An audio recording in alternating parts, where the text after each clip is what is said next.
రాజ్యంలో ప్రవేశం దొరుకుతుంది అన్నాడు. ఈ లేకపోతే మీకు ఏముండదు అన్నాడు. నిత్యరాజ్యంలో, నిత్యరాజ్యం అంటే తేడా ఉందనుకుంటున్నారా? చెయ్యాలి కదా, ఆజ్ఞలు పాటించాలి కదా, చేస్తేనే కదా దేవుడు నిత్యరాజ్యాన్ని మనకు ఇచ్చేది. సువార్త అసలు రిఫరెన్స్ ఇవ్వండి మీకు.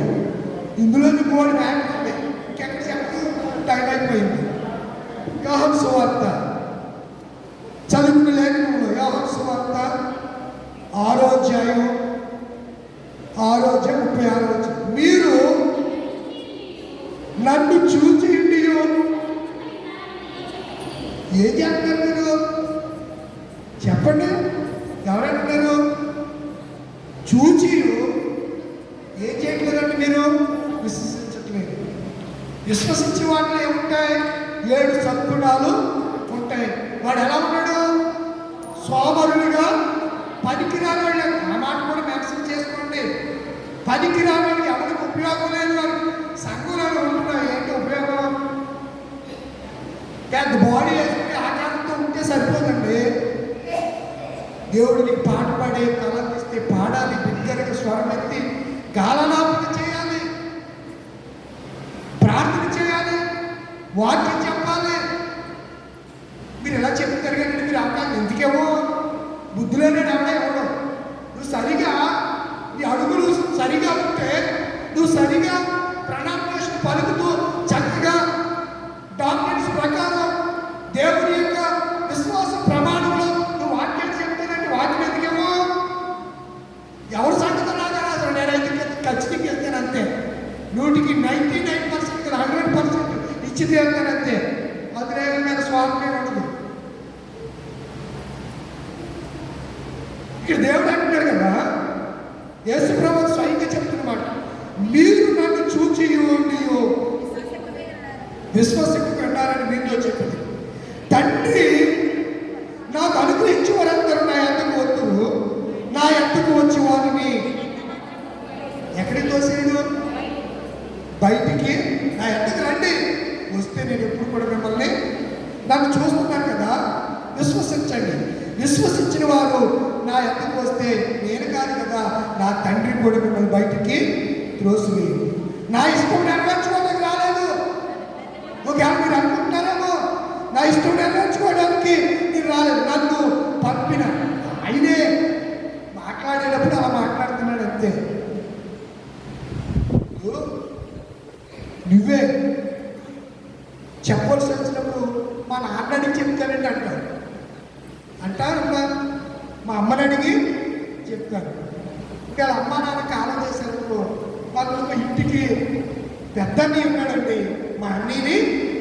ఇంకా ఆడటం లేదనుకో మా పెద్దనాన్న గారిని అడిగి చెప్తానండి, మా పెద్దమ్మ గారిని అడిగి చెప్తానండి. ఆడకుండా లేకపోతే చిన్నమో ఎవరు ఉంటారు ఇంటిలో యజమాని ఎవరని నువ్వు అనుకుంటావో వాళ్ళకి మాట చెప్పాక ఎన్నితో మాట చెప్తానండి అని అంటావా? అనుకోకుండా అలాగేనండి గొర్రెలు అయితే అలాగే ఉంటావా? కంపల్సరిగా విజ్ఞత కలిగిన నుండి మాట చెప్తాడు. విజ్ఞత లేని గురించి మాట చెప్పవలసిన లేదు, మాట్లాడుకోవడం వేస్ట్. ఇక్కడ యేసు ప్రభువు అదే అంటున్నారు. నేను ఎక్కడి నుంచి వచ్చాననుకుంటున్నారు? పరలోకము నుండి. కొంతమంది మేము పరలోకం నుంచి వచ్చానంటున్నారు. ఈ మధ్యలో నాకు ఈ మధ్యలో ఇరిటేషన్ కాదు కదా, కోపం వచ్చేస్తుంది. మేము వచ్చాము, మరి నువ్వు వస్తే మరి నేను మనం అందరం ఎక్కడి నుంచి వచ్చాము చెప్పలేట్లా? ఆడక్కడే పరలోకం నుంచి వస్తే మరి మనం అక్కడి నుంచి వచ్చాం సామాన్యరాజు కదా, అందరం కూడా అక్కడి నుంచి వచ్చినమే కదా. మరి నేను వచ్చానంటే నువ్వు, మనం అందరం కూడా దేవుళ్ళ నుంచి వచ్చిన వాళ్ళు. ఆదాము దేవుడికి పుట్టాడు, దేవుడి నుంచి వచ్చాడు. ఆదాములోంచి మనము మీరు వంశావళిని చూస్తే అదే ఉంటారు. లోకస్వార్థ 3వ అధ్యాయంలోను, మత్తయి సువార్త 1వ అధ్యాయంలోను వంశావళి అన్నింటిలో చూస్తే మనము సాక్షాత్తు దేవుని పిల్లలు. తనని అందరూ అంగీకరించిన వారందరికీ దేవుడు తన పిల్లలు అనడానికి ఏమిచ్చాడంట? అధికారము అనుగ్రహించాడు. ముగింపులోకి వచ్చాడు. పరలోకము నుండి వచ్చిన వాడును నేనే, కాబట్టి నేను పరలోకం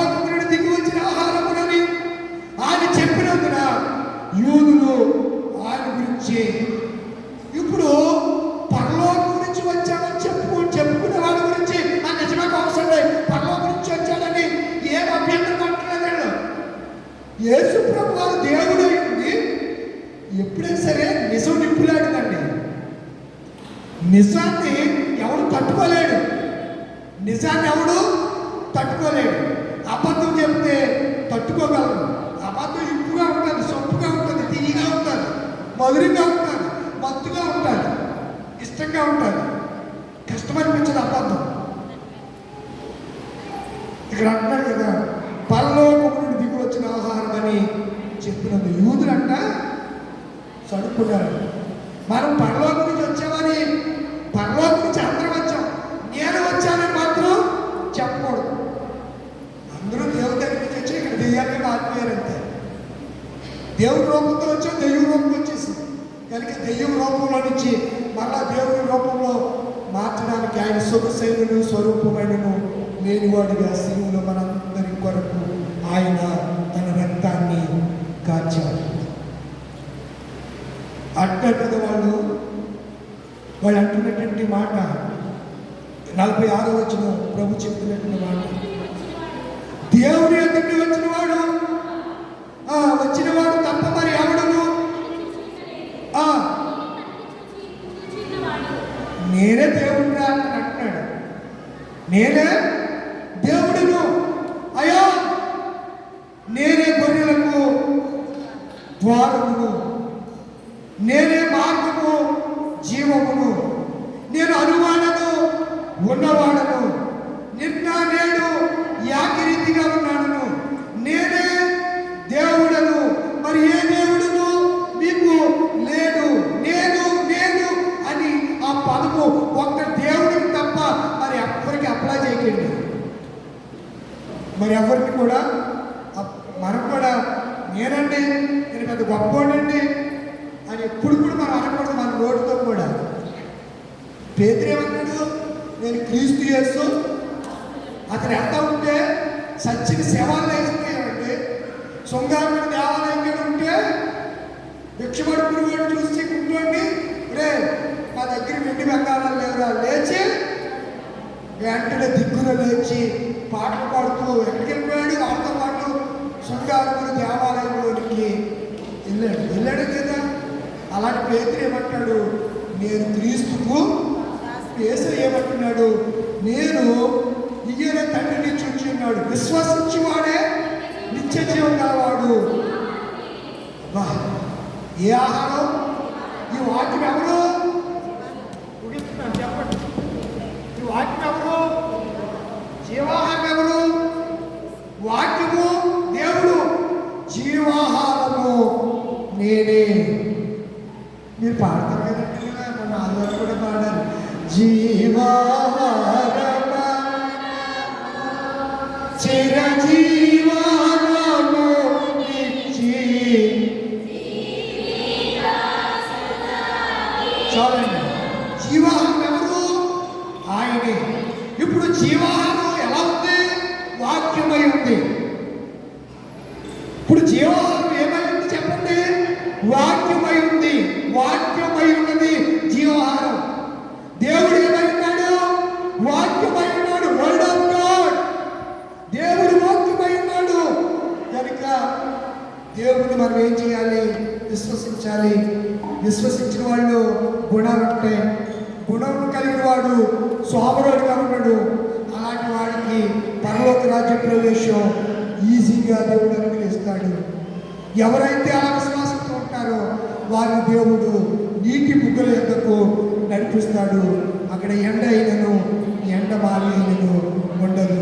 అలాంటి వారు క్రీస్తుని విశ్వసిస్తే ఆయన అంటున్నాడు కదా, నేనే జీవాహారము, నేనే. లేచి నిలబడదాం. 3 పాటల నుంచి ఒక అంశాన్ని మనం జ్ఞాపకం చేస్తున్నాం. నేనే మీ దేవుడు, మీరు నా పిల్లలు, మీరు నా విశ్వాసం ఇస్తే మీరు గుణాలు